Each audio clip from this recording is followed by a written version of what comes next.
Bienvenidos a Voz Democrática, el podcast del diputado nacional de Alianza País, Pedro Martínez.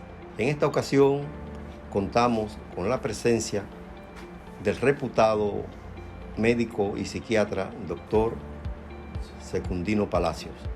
Bienvenido, doctor. Gracias, Pedro, gracias por la invitación. Con mucho gusto. Doctor, la sociedad dominicana ha reaccionado con preocupación ante los frecuentes hechos violentos, asesinatos, feminicidios, suicidios, confrontaciones físicas por cualquier pequeño roce, un accidente. ¿Usted podría explicarnos a qué se debe este fenómeno? Bueno, el fenómeno de la violencia en la República Dominicana es altamente preocupante. Hay una serie de factores que influyen. Por una parte, es bueno destacar, ningún niño en el mundo nace violento por sí mismo. Todos los niños y las niñas del mundo nacemos desnudos, sin ningún tipo de maldad. No hay niños que nazcan psicópatas, antisociales, violentos, con lenguaje descompuesto. Todo eso lo aprendemos. Y en el caso de la violencia en la República Dominicana, venimos arrastrando un comportamiento autoritario y machista que viene desde los 30 años de tiranía trujillista, y eso dejó un país analfabeto con el lastre del autoritarismo y del machismo que se expresa en el cotidiano vivir. Por eso, cuando hablamos de la violencia, tenemos que verlo como un eje transversal a todo el quehacer económico, político, social, cultural de la República Dominicana. Por eso la necesidad de trabajar una cultura de paz. Pero hay un incremento. Sí, bueno, hay un incremento preocupante de la violencia en la República Dominicana. Entonces en esto interviene la pobreza, la marginalidad, la exclusión social, la proliferación de uso y abuso de sustancias psicoactivas, entiéndase, desde cocaína, metanfetamina, pseudoefedrina, ácido lisérgico, heroína, marihuana, alcoholes de múltiples formas. ¿De jóvenes o de viejos? De todos. En este sentido, el fenómeno del uso y abuso de sustancias psicoactivas, el grupo más vulnerable son los adolescentes y los adultos jóvenes, pero también lo vemos en la tercera edad. ¿Y los ricos o los pobres? Mira, eso no hay forma. Bueno, la pobreza es mayor. No sé si los pobres usan más, ¿no? Es que son más. Es decir, aquí hay un 80%, 70 y pico por ciento de la población es predominantemente pobre, vive en lugares deprimidos, marginados, falta de agua potable, salud, educación, vivienda, techo, alimentos. Entonces todos esos lastres son, y esas lacras, como es el caso de la promoción, uso y abuso de sustancias psicoactivas, los grupos más vulnerables y que más fácilmente caen en ellas son los menos favorecidos. Pero efectivamente hay drogas, como es el caso de la heroína, la metanfetamina, la pseudoefedrina, el ácido lisérgico, que son drogas muy costosas, y eso tiene su mercado, su nicho de mercado. Muy bien, doctor. El Estado dominicano ha dado una reducida atención a los problemas de salud mental, al decir sobre todo los profesionales de la salud. Además del Estado, explíquenos, por favor, ¿qué cobertura ofrece el Sistema Dominicano de Seguridad Social a estos pacientes? El Sistema Dominicano de Seguridad Social no ofrece ninguna cobertura a pacientes de salud mental. ¿Ninguna? Ninguna. Por el simple hecho de ser un paciente de salud mental, ya ninguna ARS ni AFP, que son entidades del gran capital financiero mafioso, sí, pues no cubren absolutamente nada. Y en el orden de lo que es el Estado, los profesionales de la salud mental, los psiquiatras en particular, apenas llegamos a 200 en el país. Son muy pocos. Somos muy pocos, y la mayoría de los hospitales generales apenas tienen un servicio de consulta externa, no hospitalizaciones.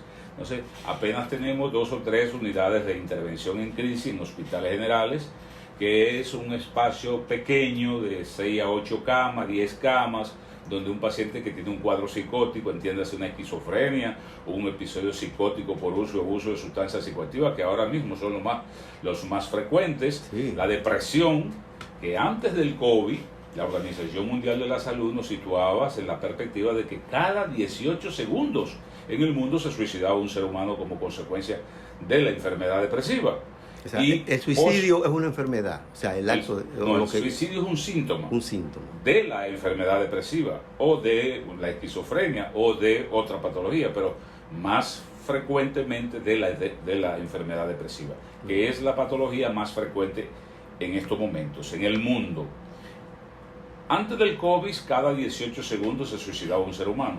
Posterior al COVID, las estadísticas que estamos manejando es que entre cada 9 a 11 segundos en el mundo se suicida un ser humano como consecuencia de la enfermedad depresiva. Entiéndase que la depresión es un desbalance neurobioquímico del cerebro, en que hay una sustancia que llamamos neurotransmisores, que son unos buenos, como es el caso de la dopamina, la noradrenalina y la serotonina. Esos son los buenos.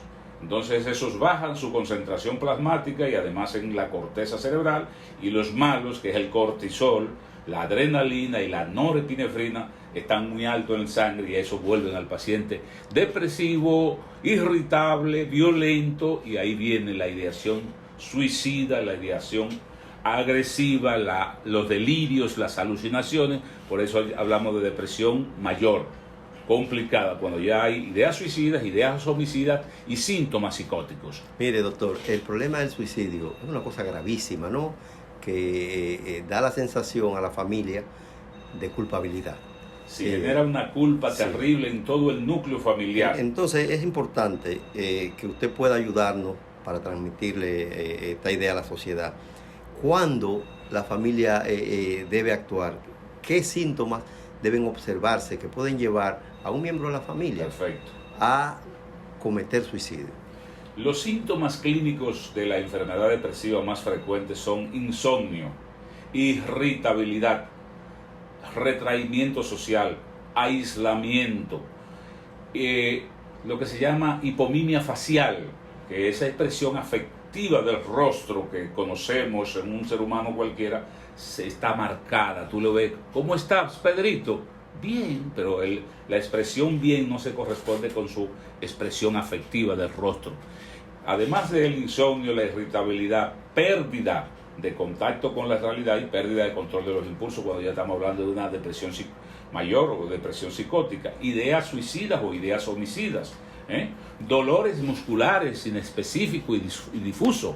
El insomnio es uno de los síntomas clínicos que mayor preocupación debe generar en la familia, así como el retraimiento social, el no querer compartir con nadie, pérdida de la higiene personal, se encierran, no se cepilla, no se baña, no se cambia, la búsqueda de siempre una persona que se cambiaba y se arreglaba adecuadamente, no se quiere bañar, no se quiere poner la ropa bonita, la ropa generalmente los colores oscuros y grises, trágicos son los que más usa, en contraposición a lo que era su curva biográfica, una persona integrada, socialmente activa, afectuoso, solidario. Se vuelve entonces todo lo contrario, irritable, violento, hostil, retraimiento, encierro, y entonces estamos frente a un cuadro de depresión. Digamos, así en línea muy rápida, ¿cuáles son las situaciones que llevan a ese comportamiento? Sabemos que es problema amoroso, económico, pero no, usted podría señalar...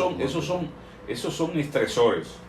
El fenómeno es el desbalance neurobioquímico, la ruptura del balance neurobioquímico a nivel del cerebro. Por eso esa expresión de que los padres y las madres tienen mucho sentimiento de culpa, porque a veces dicen, ¿qué fue lo que no hice? Sí. ¿Qué fue lo que no le dimos? U otras veces lo culpabilizan, pero a este muchacho le damos todo lo que podemos y tiene todo lo que es posible dar, y entonces ahora que no quiere bañarse, no quiere ir al colegio, no quiere ir a la escuela, no quiere ir a la universidad, no quiere nada. ¿Qué pasa? Entonces, pero una quiebra económica o una quiebra amorosa puede conducir. Se llaman estresores psicosociales. Ahora estamos viendo más estresores psicosociales que antes. Pérdida de un amor, pérdida económica, sí. Violencia intrafamiliar, sí.